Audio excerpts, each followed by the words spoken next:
Hello everyone. Daily current affair series में आज हम लोग देखेंगे 7 से 9 अक्टूबर 2024 के करंट अफेयर्स। तो आते हैं आज के पहले करंट अफेयर पे। पुरातत्वविदों को हाल ही में किस देश में एसिलोआ होयुक नामक पुरातात्विक स्थल पर सबसे पुरानी ज्ञात कोहल स्टिक, एक प्रकार का प्राचीन आईलाइनर मिला है? मैं यहाँ पे ऑप्शन नहीं पढ़ूंगा, सीधे आंसर बताते हुए चलूँगा। तो ऑप्शन है आपका यहाँ पे सही आंसर होगा तुर्की। पुरातत्वविदों को हाल ही में किस देश में एसिलोआ होयुक नामक पुरातात्विक स्थल पर सबसे पुरानी ज्ञात कोहल स्टिक, एक कोहल स्टिक क्या है? एक प्रकार का प्राचीन आईलाइनर मिला है। तो ऑप्शन है आपका यहाँ पे सही आंसर होगा तुर्की में। अगले क्वेश्चन पे आते हैं। हाल ही में समाचारों में देखा गया कैनेडी द्वीप समूह किस महासागर में स्थित है? तो ऑप्शन सी आपका यहाँ पे सही आंसर होगा अटलांटिक महासागर में। हाल ही में समाचारों में देखा गया कैनरी आइलैंड आर्किपेलागो किस महासागर में स्थित है? सही आंसर क्या होगा? अटलांटिक महासागर में। और ये न्यूज़ में क्यों बना हुआ है? तो यहाँ पे एक बोट का एक्सीडेंट हुआ था जिसमें 9 लोग मर गए थे और 48 मिसिंग है। अगले क्वेश्चन पे आते हैं। हाल ही में विश्व हरित अर्थव्यवस्था मंच वर्ल्ड ग्रीन इकोनॉमी फोरम का उद्घाटन कहाँ किया गया? तो ऑप्शन है आपका यहाँ पे सही आंसर होगा दुबई में। हाल ही में वर्ल्ड ग्रीन इकोनॉमी फोरम का उद्घाटन कहाँ किया गया? तो ऑप्शन है आपका यहाँ पे सही आंसर होगा दुबई में। और इस फोरम का थीम क्या था? Empowering global action, unlocking opportunities and advancing progress. तो याद क्या रखना है? वर्ल्ड ग्रीन इकोनॉमी फोरम का उद्घाटन कहाँ किया गया? दुबई में। और इस फोरम की थीम क्या थी? Empowering global action, unlocking opportunities and advancing progress. अगले क्वेश्चन पे आते हैं। नीति आयोग ने हाल ही में किस राज्य के साथ महिला उद्यमिता मंच लॉन्च किया है? तो ऑप्शन डी आपका यहाँ पे सही आंसर होगा तेलंगाना। और ये पहला स्टेट बना है तेलंगाना, ये भी याद रखना है। नीति आयोग ने हाल ही में किस राज्य के साथ महिला उद्यमिता मंच लॉन्च किया है? तो तेलंगाना। ऑप्शन डी आपका यहाँ पे सही आंसर होगा और तेलंगाना पहला राज्य बना है। अगले क्वेश्चन पे आते हैं। हाल ही में किस देश ने संयुक्त राष्ट्र सुरक्षा परिषद में अस्थायी सदस्यता के लिए भारत की दावेदारी का समर्थन किया? तो हाल ही में जो आपका 79th United nation general assembly हुआ, इसमें भूटान ने सपोर्ट किया। तो सही आंसर क्या हो जाएगा? ऑप्शन सी आपका यहाँ पे सही आंसर होगा। और भूटान के प्राइम मिनिस्टर कौन है? इन्होंने ही सपोर्ट किया था, तो शेरिंग तोब्गे। अगले क्वेश्चन में आते हैं। पाकिस्तान के inter services and intelligence ISI के नए महानिदेशक के रूप में किसे नियुक्त किया गया है? तो गिवन ऑप्शन में ऑप्शन बी आपका यहाँ पे सही आंसर होगा मोहम्मद आसिम मलिक को। पाकिस्तान की ISI के नए महानिदेशक के रूप में किसे नियुक्त किया गया है? तो ऑप्शन बी आपका यहाँ पे सही आंसर होगा मोहम्मद आसिम मलिक को। अगले क्वेश्चन पे आते हैं। लीमा पेरू में ISSF जूनियर विश्व चैंपियनशिप 2024 में कौन सा देश शीर्ष पर रहा? तो सबसे पहले तो आपको यहाँ पे याद रखना है ISSF जूनियर विश्व चैंपियनशिप 2024 कहाँ पे हुआ? तो लीमा में। कौन से देश में है? पेरू में है। और इसमें टॉप पे कौन रहा? तो भारत। ऑप्शन है आपका यहाँ पे सही आंसर होगा। भारत ने इसमें कितने मेडल जीते? तो 13 गोल्ड, 3 सिल्वर, 8 ब्रॉन्ज, 13 स्वर्ण पदक, 3 आपका था सिल्वर और 8 कांस्य पदक। तो टोटल कितने हो गए? 24 हो गए। तो भारत ने टोटल 24 मेडल जीते, जिसमें 13 आपका स्वर्ण पदक था, 3 आपका रजत पदक था और 8 आपका कांस्य पदक था। टोटल भारत ने जीते 24। दूसरे स्थान पे कौन रहा? दूसरे स्थान पे इटली रहा और तीसरे स्थान पे आपका रहा नॉर्वे। इसके अलावा अभी हाल ही में ISSF वर्ल्ड कप फाइनल 2024 हुआ है। कहाँ पे हुआ है? तो सबसे पहले तो आपको याद रखना है नई दिल्ली में। ISSF वर्ल्ड कप फाइनल 2024 कहाँ हुआ है? तो नई दिल्ली में। इसमें टॉप पे कौन रहा? तो टॉप पे आपका रहा चीन। टॉप पे आपका चीन रहा। चीन ने टोटल 8 मेडल जीते। दूसरे स्थान पे कौन रहा? दूसरे स्थान पे रहा इटली। ITA, इसका मतलब क्या हुआ? इटली। इटली ने टोटल मेडल जीते 5। तीसरे स्थान पे कौन रहा? तीसरे पे रहा जर्मनी, चौथे पे रहा फ्रांस, पांचवें पे रहा हंगरी, HUN इसका मतलब क्या हुआ? हंगरी। और भारत कौन से स्थान पे रहा? तो भारत की रैंक इसमें रही कितने? भारत 9वें स्थान पे रहा। तो सबसे इंपॉर्टेंट क्या याद रखना है? भारत कौन से स्थान पे रहा? तो 9वें स्थान पे। भारत ने टोटल 4 मेडल जीते, जिसमें 2 आपका सिल्वर है, 2 आपका क्या है? सिल्वर है, और 2 आपका ब्रॉन्ज कांस्य पदक है। अच्छा, सिल्वर मेडल किसने जीता? तो सोनम मस्कार ने वुमेन्स 10 मीटर एयर राइफल में इन्होंने सिल्वर मेडल जीता, और विवान कपूर ने जीता सिल्वर मेडल। ठीक है, तो सोनम मस्कार और विवान कपूर ने जीता सिल्वर। ब्रॉन्ज किसने जीता?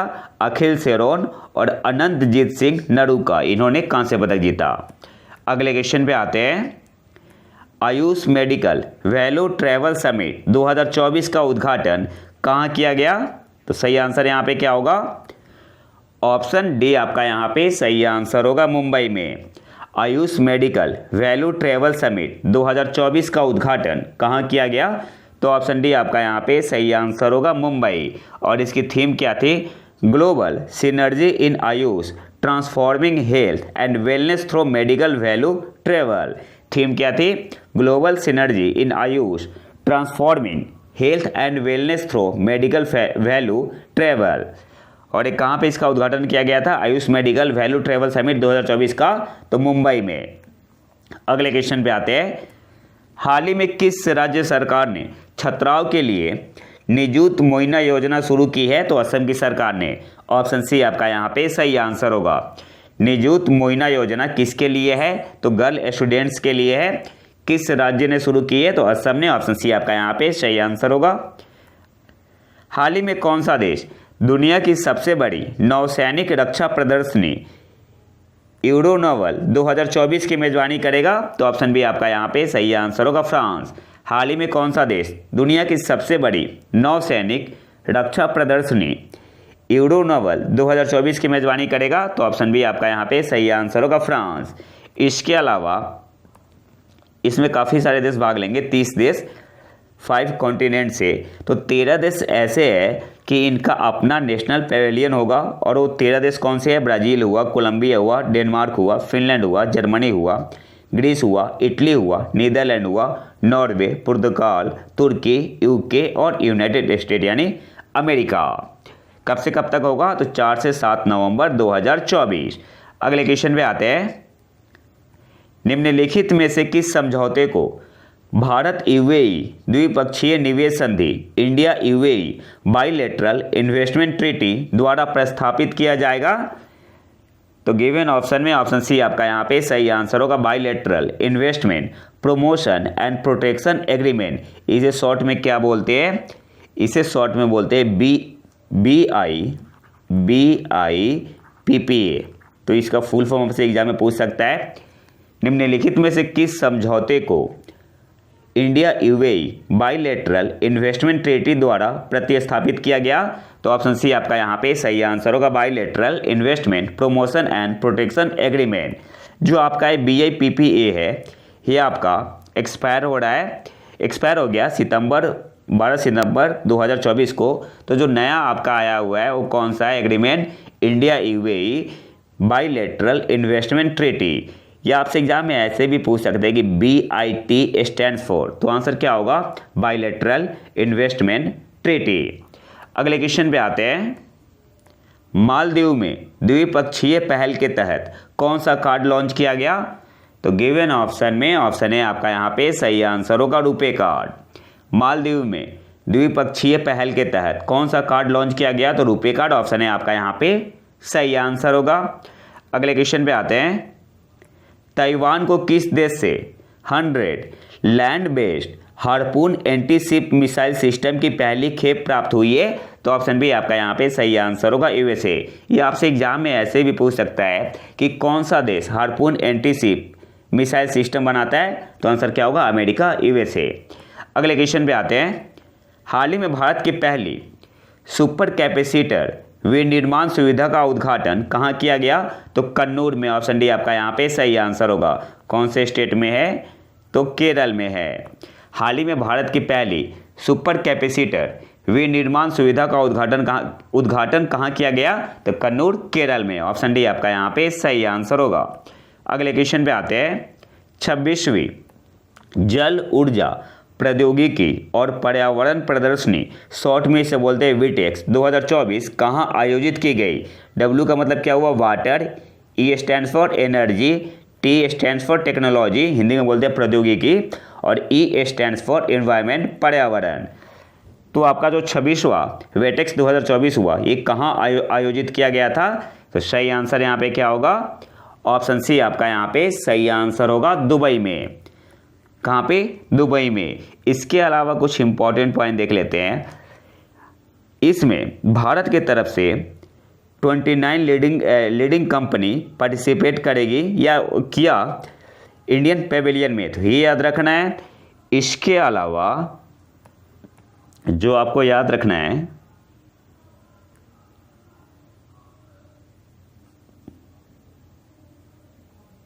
और कुछ इंपॉर्टेंट तो है नहीं यहाँ पे, तो बस यही आपको याद रखना है। और इसको ऑर्गेनाइज किसके द्वारा किया गया था? तो Dubai electricity and water authority के द्वारा। और यूएई में भारत के एम्बेसडर कौन है? संजय सुधीर, ही आपको याद रखना है। भारत में यूएई में भारत के एम्बेसडर कौन है? तो आंसर क्या होगा? संजय सुधीर। अगले क्वेश्चन पे आते हैं। 2025-26 तक राष्ट्रीय खाद्य तेल मिशन ऑयल पाम के तहत कच्चे पाम तेल का लक्ष्य उत्पादन क्या है? तो ऑप्शन है आपका यहाँ पे सही आंसर होगा 11.20 लाख टन। 2025-26 तक राष्ट्रीय खाद्य तेल मिशन ऑयल पाम के तहत कच्चे पाम तेल का लक्ष्य उत्पादन क्या है? तो 11.20 लाख टन। ऑप्शन है आपका यहाँ पे सही आंसर होगा। अगले क्वेश्चन पे आते हैं। आगामी महाकुंभ मेला 2024 का लोगो, वेबसाइट और ऐप किसने लॉन्च किया? तो यूपी के मुख्यमंत्री योगी आदित्यनाथ जी ने। ऑप्शन बी आपका यहाँ पे सही आंसर होगा। अब यहाँ से कुछ इंपॉर्टेंट पॉइंट देखेंगे। लोगो के डिजाइन में एक मंदिर है, एक ऋषि है, एक कलश है, कलश पे ओम लिखा हुआ है, ये भी याद रखना है आपको। कलश पे आपका ओम लिखा हुआ है। अक्षय वट वृक्ष है और भगवान हनुमान की एक छवि है जो सनातन सभ्यता में प्रकृति और मानवता के संगम का प्रतिनिधित्व करती है। तो लोगों के डिजाइन में क्या क्या है? मंदिर है, एक ऋषि है, कलश है, अक्षय वट वृक्ष है और भगवान हनुमान की एक छवि है जो सनातन सभ्यता में प्रकृति और मानवता के संगम का प्रतिनिधित्व करती है। और जो कलश है, तो इस अमृत कलश का इम्पोर्टेंस क्या है? तो अमृत कलश का जो इम्पोर्टेंस है, तो इसमें इसके अंदर जो पानी है, ये किसको रिप्रेजेंट करता है? तो सागर को, ओशियन को। और जो माउथ है कलश का, ये किसे रिप्रेजेंट करता है? तो भगवान विष्णु को। जो नेक है किसको रिप्रेजेंट करता है? रुद्र को। और जो बेस है ये आपका किसको रिप्रेजेंट करता है? ब्रह्मा को। और जो सेंटर पार्ट है, all the goddess are represented by the centre part.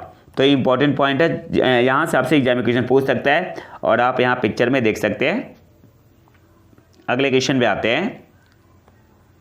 हाल के अध्ययन के अनुसार मेजबान पौधों की प्रजातियों का अत्यधिक दोहन असम के जंगलों में कीटों के किस समूह को खतरे में डाल रहा है? तो गिवन ऑप्शन में ऑप्शन है आपका यहाँ पे सही आंसर होगा स्वेलो टेल तितलियाँ। बेसिकली ये रंगीन तितलियाँ होती है।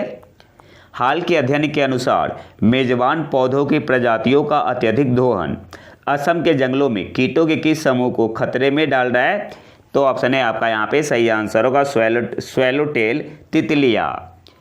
और जो 25 स्पीसीज है ऑफ होस्ट प्लांट्स, इसका क्या यूज है? तो मेडिकल रूप से इसका यूज होता है, मेडिकल लाइन में। अगले क्वेश्चन पे आते हैं। बीसीसीआई ने अपनी भ्रष्टाचार निरोधक इकाई का नया अध्यक्ष किसे नियुक्त किया है? तो गिवन ऑप्शन में ऑप्शन डी आपका यहाँ पे सही आंसर होगा शरद कुमार। बीसीसीआई ने अपनी भ्रष्टाचार निरोधक इकाई का नया अध्यक्ष किसे नियुक्त किया है? शरद कुमार को। और एक किन्हें रिप्लेस करेंगे? तो के मिश्रा। अगले क्वेश्चन पे आते हैं, जो कि आज का आखिरी करंट अफेयर है। पीएम मोदी ने किस राज्य में बंजारा हेरिटेज संग्रहालय का उद्घाटन किया? तो महाराष्ट्र में। ऑप्शन बी आपका यहाँ पे सही आंसर होगा। पीएम मोदी ने किस राज्य में बंजारा हेरिटेज संग्रहालय का उद्घाटन किया? तो महाराष्ट्र ऑप्शन भी आपका यहाँ पे सही आंसर होगा। तो ये तो था हमारा आज का लेक्चर। अगर आपको इसका पीडीएफ चाहिए तो आप हमारे टेलीग्राम चैनल प्रतीक IQ करंट अफेयर को ज्वाइन कर सकते हैं। और अगर वीडियो पसंद आए तो लाइक करें और चैनल को सब्सक्राइब जरूर कर लें। मिलते हैं नए वीडियो में नए टॉपिक के साथ, तब तक के लिए नमस्कार, जय हिंद।